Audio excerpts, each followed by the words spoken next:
Good day, learners. I am your instructor. My name is Jenna Usmandin and I will discuss globalization. So what is globalization?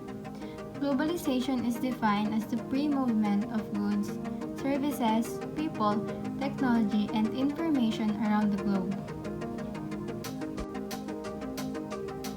It promotes international trade, which leads to an increase in interactions among people, government, and companies of several nations. It assists the companies in gaining competitive advantage by buying cheap raw materials and labor from abroad or manufacturing in other countries where operating cost is low.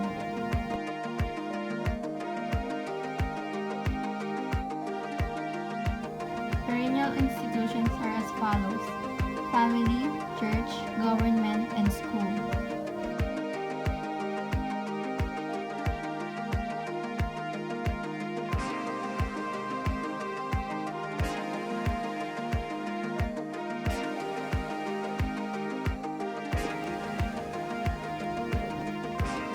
Terrorism has become a global threat due to trade agreements and the effect it brings to other nations, such as immigration of refugees. Therefore, the whole world should come together to fight the issue of terrorism, because every nation cannot survive on their own. Whenever there is peace in one nation, then such peace is reflected in the neighboring countries and other countries that have trade agreements with that nation. Once this has been achieved, then the world will be a better place to live in as compared to a world whereby every country is left to fight her problems on her own.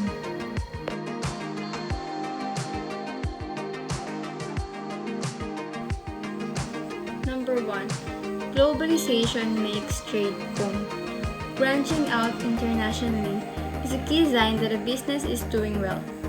In today's globalized society, it is becoming increasingly easy to make international business connections and build network of contacts that stretch across the globe. Number 2, it expands our understanding. Thinking on a global rather than a local level help us to broaden our horizons, think outside the box, and appreciate the world on a scale that exceeds our parochial one. Number 3, it brings us freedom. Imagine only being able to work, study, or marry within a 10-mile radius of your home.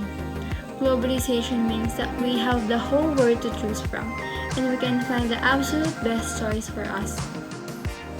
Number 4, finding exciting friends. We can now have friends in different countries all over the world and stay connected with them online no matter where we physically happen to be. Number 5, promoting peace. One thing we goes globalization makes the world more peaceful, as all of its inhabitants have a strong sense of being connected to and dependent on each other. Number 6, preventing food shortage. In an insular society, it could be argued that a food shortage spells certain disaster. In a globalized one, mechanisms of import and export as well as international aid networks ensure that we can help each other out. Number 7, staying informed. Being aware of news and current events on a global scale rather than merely on a local one enables us to understand them on a much deeper level.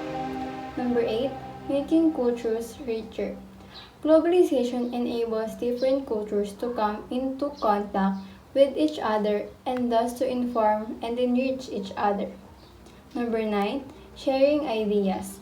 In a globalized society, a Japanese engineer's idea for a green energy project can be implemented not just in the engineer's native Japan, but all over the world, thus benefiting many more people. And number 10, freedom of movement.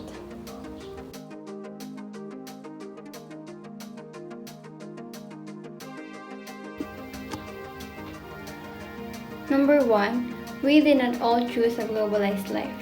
Some people feel that globalization has been imposed on them whether they like it or not. Number 2, the poorest people lose out. Many people have argued that globalization exploits the poor. For instance, it has been argued that globalized trade enables rich nations to pilfer natural resources from each other countries, leaving the poor inhabitants with nothing. Number 3. Corporations ruling the world. As corporations branch out on a global scale, they gain more power over our jobs, our finances, and even our culture. Not everyone believes this to be a good thing. Number 4. Homogeneity. Many people argue that globalization is making people all over the world too homogeneous. Number 5. The loss of local traditions. Has the drive to globalize led people to lose their respect for and interest in local traditions, indigenous language, and one's place of birth in general? Number 6. Loneliness. Though it purports to keep us connected, a globalized society can also be a very lonely one, where people are made to live and work thousands of miles from their friends and family.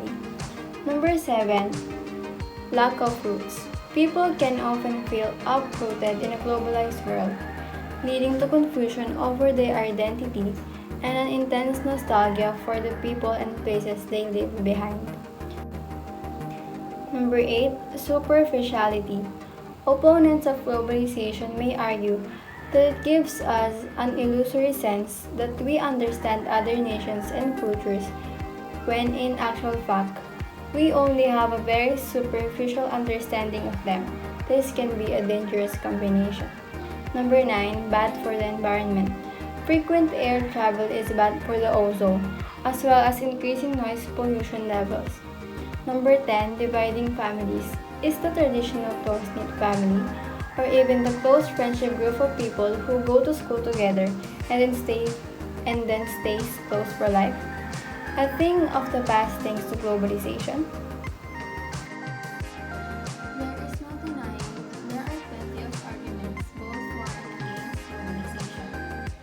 Globalization can offer great opportunities for business, education, friendship, and living well.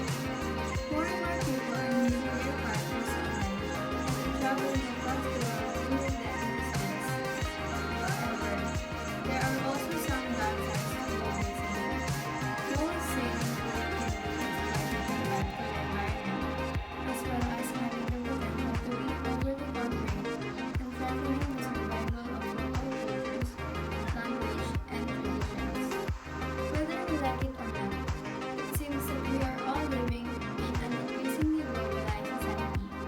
And so, it is very important for everyone of us to decide which aspects of globalization we think are good and which think are bad, and act accordingly.